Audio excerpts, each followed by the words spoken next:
kingdom is a kingdom of power. The problem today, are you aware that the current kind of sinners is a product of the current kind of preachers? We are in a generation that is very atheistic in nature. We are in a generation that is logical in nature. They argue the conception, immaculate conception. They argue the Trinity logically. They argue prayer logically. Why? Because this generation of preachers have become talkers, no power. Talk, no power. Eloquence, power of diction, oratory of public speaking. They are interested in accents and pronunciations. It's now a product of talk. When you see people preach, when you want to see their deep, they must use high words, celestial dimension of trafficking in realms. All those is grammar. When somebody doesn't talk like that, they say it doesn't have depth. It doesn't have depth. So when they want to show you have depth, you must use some big words. You open the divine portals of the celestial being. Those is grammar. That's grammar. In Exodus 4 verse 10, Moses said, I am not eloquent. And God said, who told you that this assignment is about talk? Who told you this assignment is about English and grammar? There are people that have become more poetic than Socrates, more poetic than Archimedes and Pluto. They understand English and grammatical conjunction more than Shakespeare. Sir, John 4:48 said, except they see signs and wonders, not talk. Paul said in 1 Corinthians 2 and verse 4, my preaching and my speech was not with enticing words of man's wisdom, but with demonstration of the Spirit. 1 Corinthians 2 verse 4. 1 Corinthians 2 verse 4. He said was not it enticing words of man's wisdom, but with demonstration of the Spirit and power. Why? Verse 5. That your faith will not rest on the wisdom of man, but on the power of God. We are in the generation of power. In 1 Corinthians 4 verse 20, the kingdom of God is not in word, but in power.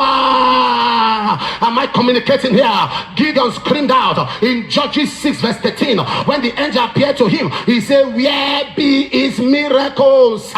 If you are a young preacher of the gospel, you are a young evangelist, you are a young prophet or prophetess, don't go in the way of speech speculation. Don't go in the way of grammatical conjunction. Don't go in the way of rhymes and diction. Go in the way of power. Moses said, I am not eloquent in Exodus 4 verse 10, and in Exodus 4:17, God said to him, take this rod in your hand. With this rod do signs and wonders. We are in the generation of power, for the endless expectation of the Creator waited for the manifestation, not the speculation. Our kingdom is a kingdom of power. Young preacher of the gospel, young believer, this end time, go for power. Go for power. Let me tell somebody, it is in power, not in words. Take your seat. To the glory of God, when I got to Argentina, I said to them, what will, as many of you are pastors, what will I preach that you don't know? I said, I preached Genesis to Revelation. I said, so yeah, I didn't come to preach. I came for power. I didn't preach up to 10 minutes. How many of you watched that online? I didn't preach up to 10 minutes. And they were crying. More than a quarter of the crowd was crying. Am I communicating here? Am I communicating here? Because the era is the era of power. Is the era of power. Is the dimension of power. Is the generation of power. We are not in a generation of explanation. That is why they can argue with everything. They can argue. Oh, immaculate conception. How can a virgin conceive? They can argue with that. Because logically they are right. But they can't argue with a blind eye that open. They can't argue with a lame walking. They can't argue with a deaf. Say, oh, I don't believe this. Say, no problem. Let the blind see the lame walk. And everyone is silent. Am I communicating right now? Our kingdom is a kingdom of power.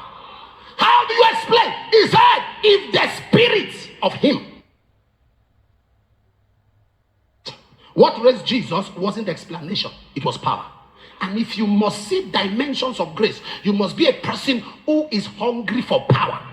Resurrection. Are you aware that when they kept him in the grave, they sealed it with a stone?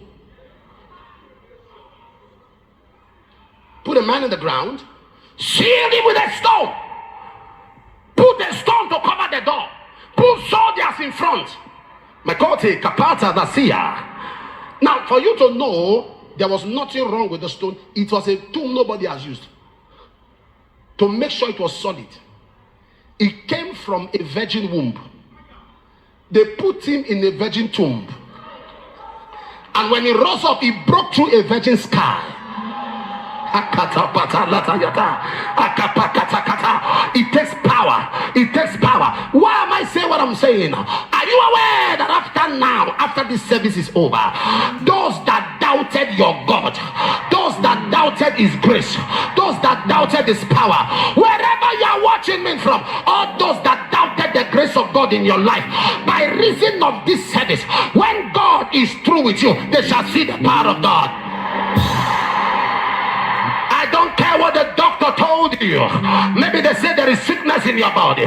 Maybe they say there's a crisis in your life. You are going through a witchcraft attack, a witchcraft battle. I prophesy on you, the Egyptians you saw before, you shall see them no more. You will see sickness no more. You will see disease no more. You will see struggle no more. You will see hardship no more.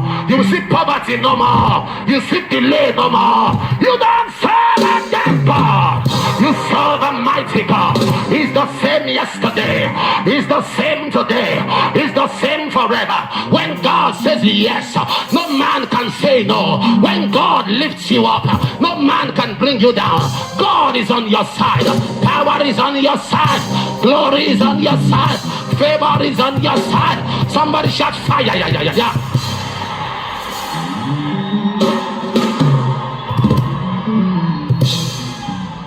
Mashako Soparade.